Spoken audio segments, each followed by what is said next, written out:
Hello guys, welcome to daily current capsule. This is Divyansh और आज इस वीडियो में हम डिस्कस करेंगे जून महीने के करंट अफेयर्स का तीसरा पार्ट। इससे पहले 2 पार्ट ऑलरेडी आ चुके हैं, अगर आपने नहीं देखे हैं तो उन्हें भी देखिएगा। बहुत इंपॉर्टेंट क्वेश्चन हैं उसमें।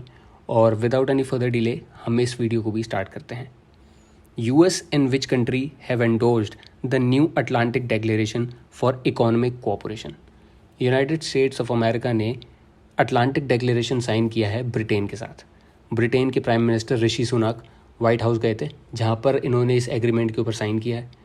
इस डिक्लेरेशन का मेन एम है दोनों कंट्रीज़ के बीच की स्पेशल रिलेशनशिप को और ज़्यादा स्ट्रेंथन करना, क्योंकि आज के टाइम में कई सारे ग्लोबल चैलेंजेस हैं। मेन तो रशिया और चाइना दोनों इनके एंटी हैं।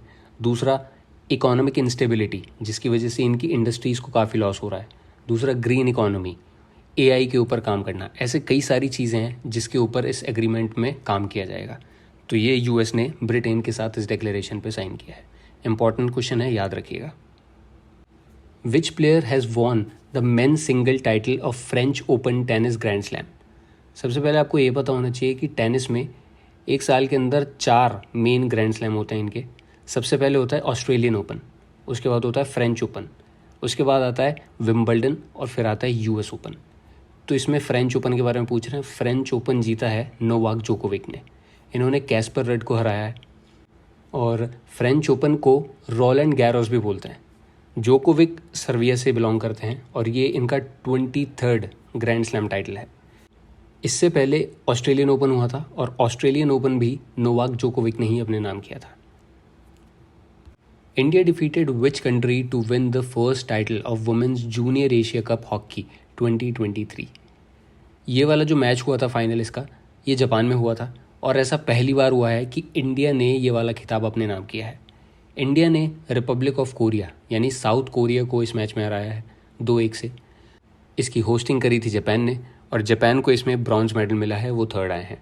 और women's junior Asia cup 2023 India ने अपने नाम किया है। Which state has decided to gift GI tagged pink meenakari handicrafts to the G20 guests? आज के टाइम में G20 की मीटिंग्स हो रही हैं इंडिया के अंदर और G20 की जो मेन मीटिंग है वो तो सितंबर-अक्टूबर में जाके होगी, लेकिन मेन से पहले कई सारी छोटी छोटी मीटिंग्स होती हैं। अभी थोड़े टाइम में कश्मीर में भी हुई थी जैसे, तो ऐसे ही एक मीटिंग वाराणसी में होगी, जहाँ पर दुनिया भर से आए हुए G20 डेलीगेट्स के लिए गुलाबी मीनाकरी पीकॉक्स बनवाए गए हैं, जिन्हें GI टैग मिला हुआ है। ये 17th सेंचुरी की एक रेयर क्राफ्ट है जो टाइम के साथ ख़त्म होती जा रही है। ऐसी आर्ट फॉर्म्स को GI टैग मिलने से और ODOP, one district one product जैसी स्कीम्स के आने से लाइमलाइट मिलती है और पूरे वर्ल्ड में रिकॉग्निशन मिलती है। तो याद रखिएगा, इसका आंसर है Uttar Pradesh. Who has been appointed as the new director general of BSF? Border security force, इन्हें 1965 में बनाया गया था और ये पाकिस्तान और बांग्लादेश की बॉर्डर पर रहती हैं। इनके अभी नए डायरेक्टर जनरल बने हैं नितिन अग्रवाल। इसके साथ ही आपको बाकियों के बारे में पता होना चाहिए। असम राइफल्स, इनके DG हैं प्रदीप चंद्र नायर और अनीश दयाल सिंह, ये हैं ITBP के DG। इसके साथ ही सुजॉय लाल थाउसेन, ये CRPF के हैं। नितिन अग्रवाल के बनने से पहले सुजॉय लाल थाउसेन जो CRPF के DG हैं, उन्हें ही BSF का कार्यभार संभालना पड़ रहा था क्योंकि थोड़े टाइम के लिए, लेकिन अब नितिन अग्रवाल बने गए हैं तो खाली CRPF के ही हैं सुजॉय लाल थाउसेन। In which state has the center constituted a peace committee under the leadership of the governor?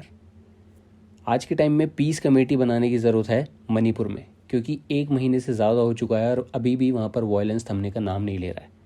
Manipur की गवर्नर हैं अनुसुईया उकेई, इनका नाम याद रखिएगा।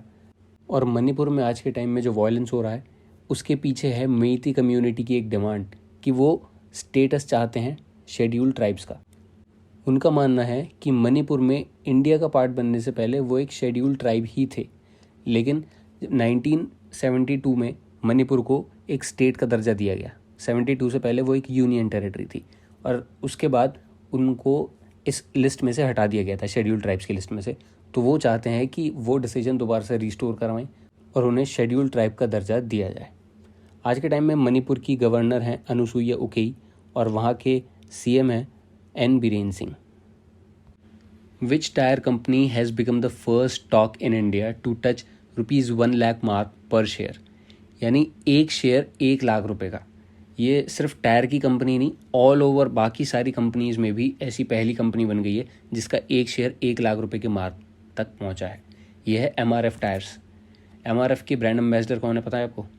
विराट कोहली। याद रखिएगा, क्वेश्चन बन सकता है कहीं से भी। तो MRF टायर ऐसी पहली कंपनी बन गई है मुंबई स्टॉक एक्सचेंज में जिसका एक शेयर 1 लाख रुपए के मार्क तक पहुंच गया है। Which tech company has launched voice chat feature for AI powered Bing chat?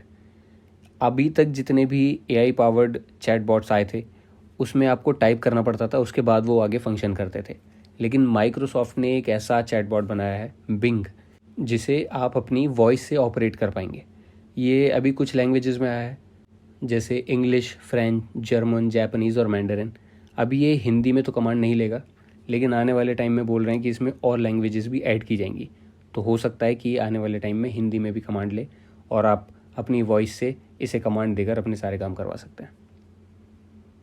Which state government has started a reward system for giving information about illegal waste on the roads? ये काम है केरला का। केरला में एक इन्होंने कैंपेन स्टार्ट किया है, मलिन्य मुक्तम नवा केरलम। इसका मेन एम है कि ये स्टेट को गार्बेज फ्री बनाना चाहते हैं। और इसके लिए अगर आपको कहीं भी गार्बेज पड़ा हुआ दिखता है, इलीगल वेस्ट है, कोई बंदा सड़क पर कचरा वगैरह रख के चला जाता है, आपको पता है वो किसका है, तो आप उसकी फ़ोटो खींच के भेज सकते हैं गवर्नमेंट को, और गवर्नमेंट आपको इसके लिए रिवॉर्ड देगी 2,500 रुपये, या फिर जितना फ़ाइन उस बंदे पे लगाया जाएगा उसका 25% आपको रिवॉर्ड दिया जाएगा। तो ये काफ़ी अच्छा इनिशिएटिव है केरला गवर्नमेंट का।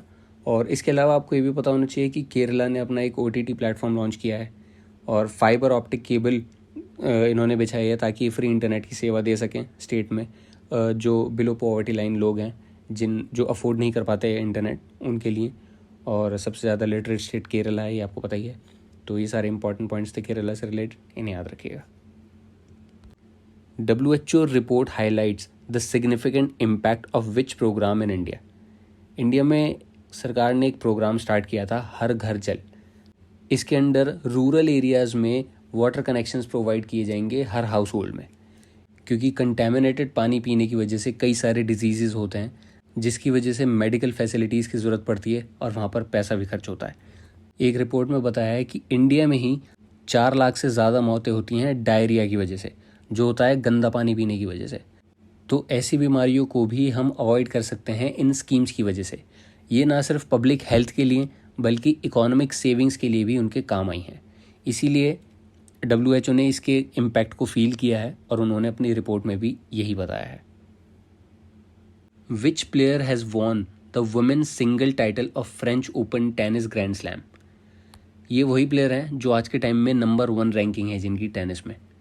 ईगा स्वीटेक, ये पोलैंड की प्लेयर हैं और इन्होंने ही फ्रेंच ओपन अपने नाम किया है। इन्होंने कैरोलिना मुचोवा को हराया है और इससे पहले ऑस्ट्रेलियन ओपन हुआ था, वो जीता था आरियाना सबलेंका ने। याद रखिएगा, दोनों ही ऑस्ट्रेलियन ओपन भी और फ्रेंच ओपन भी।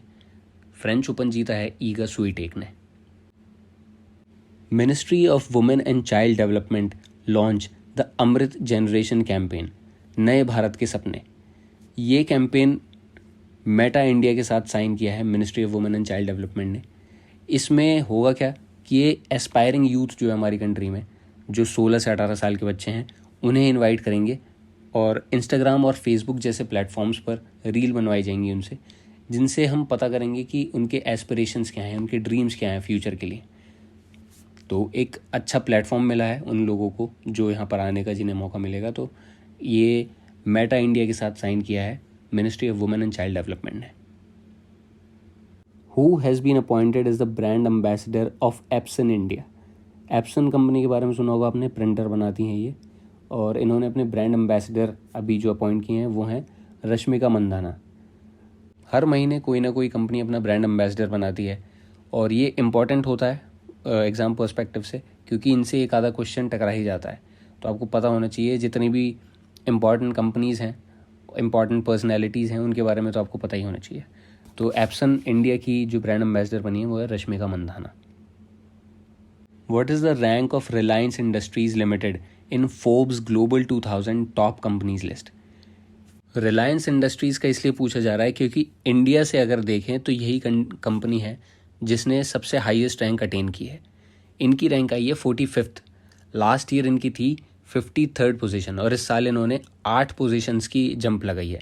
अगर ऑल ओवर द वर्ल्ड देखें तो टॉप कंपनी जो है वो है JP मॉर्गन और दूसरे नंबर पे सऊदी की ऑयल जाइंट अरामको। इसके अलावा इंडिया की और कंपनीज़ भी हैं लेकिन वो काफ़ी पीछे हैं। अडानी वगैरह भी हैं, वो 1000 के पार हैं उनकी रैंकिंग। तो इंडिया से जो कंपनी है वो 45th रैंक पर रिलायंस इंडस्ट्रीज़ लिमिटेड ही है। Where has the world squash championship started? ये स्क्वैश चैम्पियनशिप हुई थी चेन्नई तमिलनाडु में और यहाँ पर फाइनल हुआ था इजिप्ट और मलेशिया के बीच में, जहाँ पर इजिप्ट ने मलेशिया को 2-1 से हराया है। इजिप्ट नंबर 1 पे, मलेशिया सेकंड पे और थर्ड पोजीशन इंडिया और जापान ने शेयर करी थी। इसके साथ ही आपको ये भी पता होना चाहिए कि लास्ट टाइम जो चैम्पियन बना था वर्ल्ड स्क्वैश में वो इजिप्ट ही था और इस साल उन्होंने अपनी ये चैम्पियनशिप रिटेन करी है मलेशिया को बीट करके। तो ये चेन्नई तमिलनाडु में हुआ था। Who has become the first team in the world to win all the ICC titles? International cricket council ये कई सारे क्रिकेट टूर्नामेंट्स ऑर्गेनाइज करते हैं, जैसे world cup, T20 world cup, champions trophy, test championship. तो ऑस्ट्रेलिया एक ऐसी team है जिन्होंने इनके सारे टाइटल्स अपने नाम कर रखे हैं।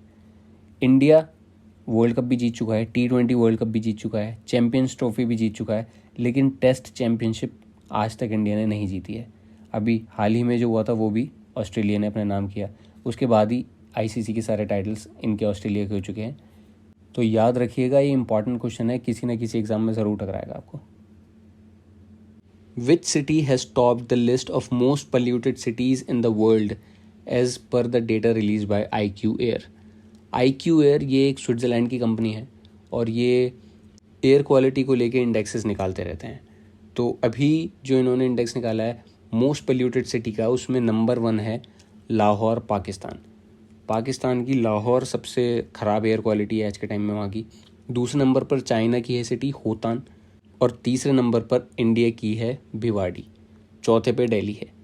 तो आप टॉप 10 में देखेंगे तो इंडिया और पाकिस्तान की ज़्यादातर, इंडिया, पाकिस्तान, चाइना, ये पूरा एशिया का एरिया अभी डेवलपमेंटल स्टेज में है, तो सबसे ज़्यादा पोल्यूशन भी यहीं होती है। इसीलिए आपको इंडिया और पाकिस्तान की ज़्यादातर सिटीज़ में दिखेंगी। बांग्लादेश की ढाका वो भी काफ़ी ज़्यादा पोल्यूटेड रहती है।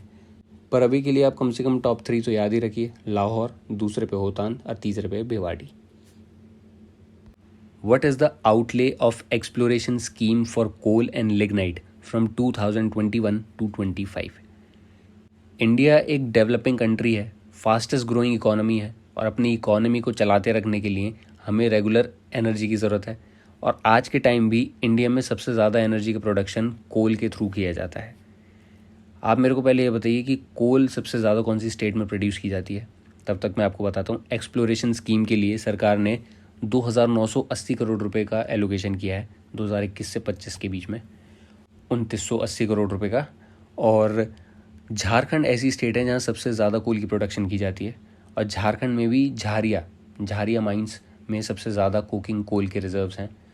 और दूसरे नंबर पर झारखंड के बाद आती है उड़ीसा और तीसरे नंबर पर छत्तीसगढ़। तो याद रखिएगा, सरकार ने 2980 करोड़ का एलोकेशन किया है कोल और लिग्नाइट के लिए। Which state government has announced monthly pension for the Padma awardees of the state? Padma awardees चाहे पद्मश्री हो, चाहे पद्म भूषण हो या पद्म विभूषण हो, अगर आप एक पद्म अवार्डी हैं तो हरियाणा की सरकार आपको 10,000 रुपये मंथली पेंशन देगी। इसके साथ ही free travel facility Volvo bus में, ये स्टेट गवर्नमेंट की तरफ से है। यहाँ के CM हैं मनोहर लाल खट्टर और गवर्नर हैं Bandaru Dattatreya.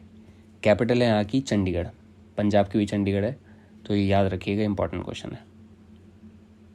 World blood donors day was observed every year on which date? Blood donors day, रक्तदान दिवस, 14 जून को मनाया जाता है हर साल और इस साल की इसकी थीम है give blood give plasma, share life share often. अगर आप ब्लड डोनेट करते हैं तो बहुत अच्छी बात है, और अगर नहीं करते हैं तो आपको करना चाहिए, क्योंकि इसके कई सारे हेल्थ बेनिफिट्स होते हैं। डोनेट करने के बाद कोई वीकनेस नहीं होती है बॉडी में, तभी के तभी नया खून बन जाता है और आप किसी के काम आ सकते हैं, किसी की जान बचा सकते हैं। क्या पता वो आपको दुआ दे दे और आपका पेपर निकल जाए कोई सा। तो अच्छे काम करते रहने चाहिए। चलिए अगला क्वेश्चन देखते हैं। The UNGA has adopted a resolution to honour martyred peacekeepers introduced by which country? UNGA यानी कि यूनाइटेड नेशंस जनरल असेंबली, यहाँ पर इंडिया की तरफ से जो UN की परमानेंट रिप्रेजेंटेटिव हैं रुचिरा काम्बोज, उन्होंने एक ड्राफ्ट प्रेजेंट किया था कि UN हेडक्वार्टर्स में एक मेमोरियल वॉल बनाई जाएगी उन सभी सोल्जर्स के लिए जो UN के पीस कीपिंग मिशंस के दौरान शहीद हुए हैं। इसमें ज़्यादातर कंट्रीज़ ने इंडिया का साथ दिया और इस ड्राफ्ट को अप्रूवल भी मिल गया है। बहुत जल्दी ये मेमोरियल वॉल बनाई भी जाएगी। अब आपको इसके अलावा ये भी पता होना चाहिए कि इंडिया थर्ड लार्जेस्ट कंट्रीब्यूटर है UN पीस कीपिंग मिशंस में। इंडिया के 6,000 से ज़्यादा soldiers peace keeping UN forces में हैं। इंडिया से ज़्यादा बांग्लादेश और नेपाल हैं पहले और दूसरे नंबर पे। बांग्लादेश के 7,000 से ज़्यादा सोल्जर्स हैं और नेपाल के 6,200 से ज़्यादा सोल्जर्स हैं UN की पीस कीपिंग फोर्स में। और UN के जो हेडक्वार्टर्स हैं वो हैं न्यूयॉर्क में। UN बनाया गया था 1945 में। तो ये सारे ही पॉइंट इंपॉर्टेंट है, याद रखिएगा। Which organisation launch the national campaign addiction free Amritkaal? ये नेशनल कैंपेन जो है वो लॉन्च किया है NCPCR ने। NCPCR मतलब national commission for protection of child rights. इनका मेन एम है इंडिया को टबैको और ड्रग फ्री नेशन बनाना। कम से कम बच्चे तो यहाँ पर जुबा केसरी ना बोले, ऐसा ये चाहते हैं। इसके साथ ही आपको पता होना चाहिए कि वर्ल्ड टोबैको डे ये मनाया जाता है 31 मई को और इस बार की इनकी थीम थी grow food no tobacco. Who became the youngest software engineer of SpaceX? SpaceX के CEO हैं एलॉन मस्क और ये जो भी कुछ करते हैं वो उसकी न्यूज़ बन जाती है, वो करंट अफेयर बन जाता है और वही एग्ज़ाम में पूछा जाता है। जैसे 2021 में time person of the year थे ये, 2022 में थे व्लादिमीर ज़ेलेंस्की, 23 का अभी तक कोई बना नहीं है। तो एलॉन मस्क ने एक यंगेस्ट सॉफ्टवेयर इंजीनियर को हायर किया है SpaceX के लिए और ये केरन काजी हैं, 14 साल के। ये एक बांग्लादेशी अमेरिकन है, बांग्लादेशी ओरिजिन के हैं, ये अमेरिका में रहते हैं और इन्हें SpaceX के लिए हायर किया है एलॉन मस्क ने। Where did the prime minister inaugurate the first national training conclave? ये नेशनल ट्रेनिंग कॉन्क्लेव है सिविल सर्वेंट्स के लिए। इंडिया में जो नए सिविल सर्वेंट्स बनेंगे उनकी ट्रेनिंग को और बेहतर किस तरीके से किया जाए, इसे न्यू दिल्ली में इनॉग्रेट किया गया था प्रगति मैदान में।